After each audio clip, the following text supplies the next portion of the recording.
In this video, we're going to go over the philosophy of parts canon versus diagnostics and what makes the most sense. The example I'm going to use is this EVAP check engine light issue I've been facing on my '01 California emissions V6 Camry. Had a code, it manifested itself as a P0447, I think, and found at the time when I started, I was really big on diagnostics and just saying I want to learn everything about it. I think definitely before you start with any type of parts canon, you're definitely going to want to at least do a little bit of diagnostics. It's a rather long video, so I'm going to start diving into the details. This will be the final video on this EVAP systems, as I think I was able to solve the problem and finally get my car smogged. Just briefly, I'm going to go over the tools that were handy for this. Obviously, a scan tool. We'll dive into that a little later.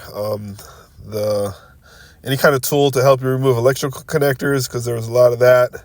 I used my Icon mini ratchet set to get the vacuum switch off underneath the car near the charcoal canister. That was pretty helpful. I used a Dremel also to cut a slot in that Phillips screw because it was stripped and stuck in. I stripped it and it was stuck in there, so I turned it into a flathead. Those pliers that are designed to pull hoses off came in handy when switching out these switches in general. The Japanese style Phillips screwdriver also came in handy quite a bit on this. Typical 10 millimeter ratchet and extension was used to pull off a switching manifold. So diving into this, first got the code. I watched some YouTube videos, and I was really set on running this EVAP systems, Toyota OEM test as seen on the video with the snap-on tool where it shows you the pressure as it goes. I quickly realized the limitations of my scan devices. The first one from Harbor Freight Syntec, it will run the EVAP check, but it won't show you any data. So I assume it's running in the background and you have to manually access the pressure to monitor it. And I don't know how you would know what steps it's on. So the cheapest scan tool is definitely not going to help you troubleshoot this too much. This e-reader, I don't know what it's called, the brand is on this, but it's a relatively inexpensive scan tool designed just for Toyota or whatever OEM you're working on, C-reader. And it's very helpful. You could actuate the valves and listen to them. So, they all seem to be working. Unfortunately, just hearing them click doesn't ensure that they are actually working. I broke the Haynes manual out and tested all the fuses, doing a lot of diagnostics. Pulled the connectors and test the resistance across the vacuum switches. They're supposed to be in a certain ohmic range. I haven't done the one that turned out to be bad yet. I will follow up with that later, but it will not be a video because I've made enough of these videos. They're probably just confusing people at this point. But the whole point of this video is kind of just to discuss the pros and cons of parts canon philosophy versus diagnostics. This is a huge learning event for me because I was really big on just diagnostics only. Keep going until you figure out what it is and just change the one component that has failed. Unfortunately, the limitations to this philosophy is that you end up spending a lot of time looking into things, and time is very valuable. And what I've realized is, there's a lot of these Camrys at the junkyard, and the switches are $15 each. So finally, after discussion with some professionals, they were like, hey, your EVAP system has 3 switches. It's probably a switch. Just replace one, the easiest one to access, reset the codes, see if they come back. If they do, switch to the next easiest one to access. If the codes come back, then switch the third one. And so I switched the first 2 under the hood. The codes came back, and I ended up switching the one under the trunk off the charcoal canister. That opens up the vapor pressure switch or vapor pressure gauge. One thing we also did is we ran a smoke test to ensure that there was no leaks in the charcoal canister, because if there was, or I didn't run that test, I probably would have changed the whole charcoal canister. It's pretty tough to access and pull out once you do loosen the bolts. So I was happy just to change the switch on that. But it kind of opened my eyes to there is some value in part scanning depending on the price and how much diagnostics you've already done and how confident you are. So there's no hard, fast rule. I've focused mostly on tools, but I also wanted to get into methods and philosophies. So the method to figure this out was pretty systematic. I did end up purchasing this T7 scanner tool from Harbor Freight, only to find out it has the same software as the scanner tool I already have. So referencing the Haynes manual is very helpful to kind of understand how to test charcoal canisters at the junkyard, getting the resistance on the switches, see what's working. But once I kind of beat this horse to death, I kind of consulted with some professionals. They were very clear, like, hey, your time is more valuable than these $15 switches from the junkyard. Just start buying them and switching them out and quickly figure out what it is. The smog test was coming up. One thing I did find that was very interesting with the California strict smog is when I was looking at the junkyard, what vehicles are available, I wanted to find the right one.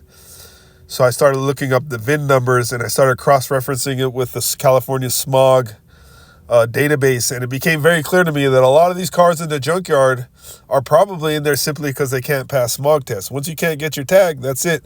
Most people just buy a new car and move on. So I was very happy to kind of go through this whole exercise and learn a different method or a method to systematically approach a simple problem like this that, seems a little overwhelming at first, but once you kind of, take a step back and a deep breath and give yourself plenty of time, it allows for a very systematic approach to solve the problem. And I was, up until now, of the philosophy of diagnostics over part scanning.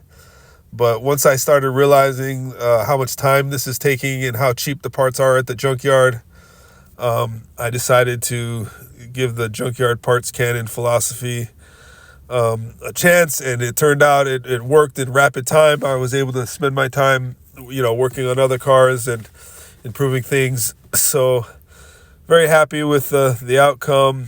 Used that 19 millimeter wrench to remove the charcoal canister from the junkyard. But there's the scan tools I have. I ended up taking the Harbor Freight one back.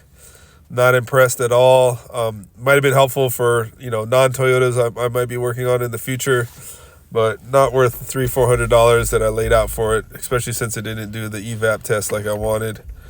I'm a huge fan for a simple scan tool. This Centec Harbor Freight one is great just for IM readiness and resetting codes and checking for codes. Does some live data feedback with fuel trim and whatnot. So I've used this for quite some time, and I was very happy with it. Here's the Harbor Freight running the evap test from the Toyota OEM. This is what they're offering you for diagnostics. So would have been real nice to get that. At the shop I'm working at, they did have the Snap-on reader. I was going to do it, but once I realized and discussed with the professionals there, they're like, it's just not worth the time. Just start changing out parts, changing the switches. You've already got them all from the junkyard.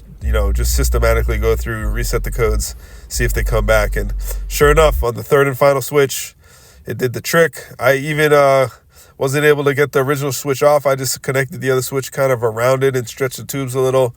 Once I confirmed that this was the problem, I got my smog check done, got my sticker, registered my car, and then went ahead and put the car on the lift and removed the bad switch and installed the junkyard switch that was working properly. One thing I did conclude is having a lift makes a huge difference in swapping out little components like this when they're under the car. Just the access and being able to stand and calmly think freely and have easy access without, crawling under the car and kind of straining your neck and reaching up and dropping tools and having limited sight and light access.